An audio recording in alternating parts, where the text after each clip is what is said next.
Okay.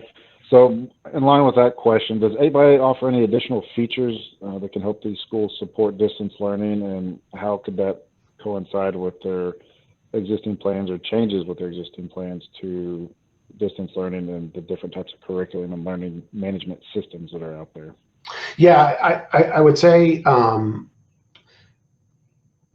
there are a number of additional features that really make this work. With all due respect to the school systems, to teachers, when this first hit, in March, in April, in places, um, teachers, administrators, everybody did the absolute best they could with whatever was available to continue the school year and to try to finish.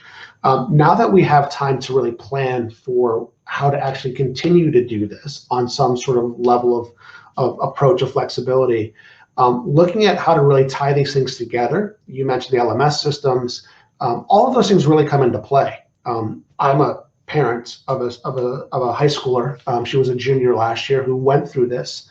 And while the ability to have the content delivery was pretty well managed, um, communication with parents, communication with the teacher, some of those things really struggled. And it was one of the things that is going to be most important, I think, when you talk about doing this, I don't want to say for real, but having a plan and going through the school year anticipating starting this way.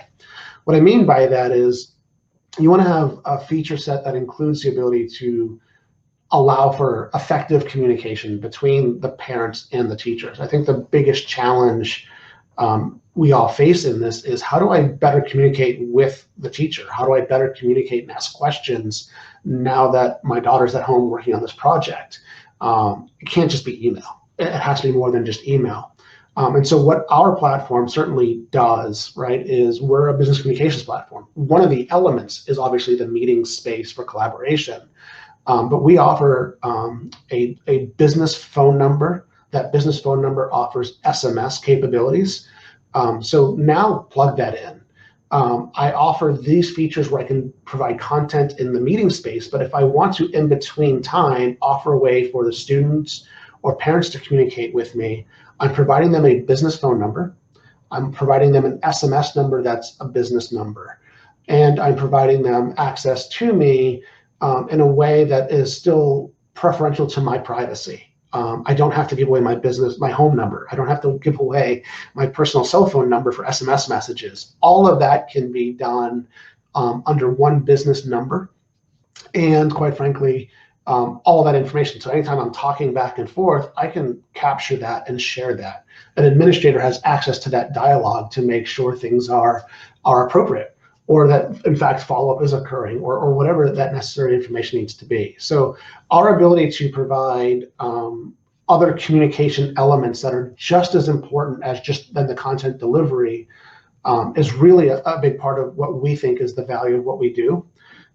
In terms of integration specifically to LMS systems, yeah, our meetings platform is built on a program called Jitsi. Jitsi was an open source API-driven meetings platform, heavily focused on security. We purchased Jitsi and used it to power our meetings platform. And one of the things that happened, so when COVID first hit, we, I think, in America first learned about it the most when Italy got impacted. We heard about it a little bit in China, but there wasn't a whole lot of news. But Italy severely was impacted. And quite frankly, the entire country went into lockdown very, very rapidly. They use a program called WeSchool as their LMS system, as their provider, especially for kids who are at home taking classes in Italy. That program reached out to us. I believe it was like on a Thursday. Friday, Saturday, our engineering team got together around the Jitsi platform, integrated that directly into the WeSchool LMS system. And that Monday morning, at least 30%, closer to 50%, I think I understand now, of all the Italian students were at home and on our platform using it as their video conferencing solution. So we absolutely can tie in. We're very open, whether it's with things like Canvas, WeSchool, whether it's Blackboard. We have the ability, because of the open APIs, to integrate into those solutions pretty successfully. Right. So with all these different ways to communicate through your platform, think you mentioned that you guys have the ability to retain a lot of that correspondence back and forth, which, most districts aren't even capturing that today. Right.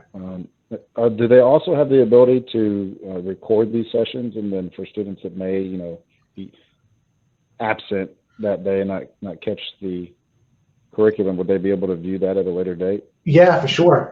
So imagine a Google school, a Google-based classroom school, right? They're using Google.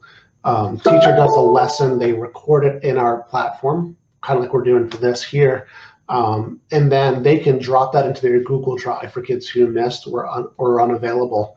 As a matter of fact, one of the things that schools are talking about, my wife teaches high school chemistry, and rather than have her teach 4 different lessons 4 different times throughout the day, one of the ways to make this more effective is for her to teach it once, record the session, and then give herself more open, quote unquote, office hours or tutoring hours to make it more available. So the expectation is that will be recorded and available to folks when they're ready for it, but also freeing up teachers as a result. So they don't have to do the same thing 4 times like they do in person. They do it once, they record it and make it available for sure. So that's absolutely a feature of ours, and one that we think ties in very well with the expectations and requirements to be flexible moving forward.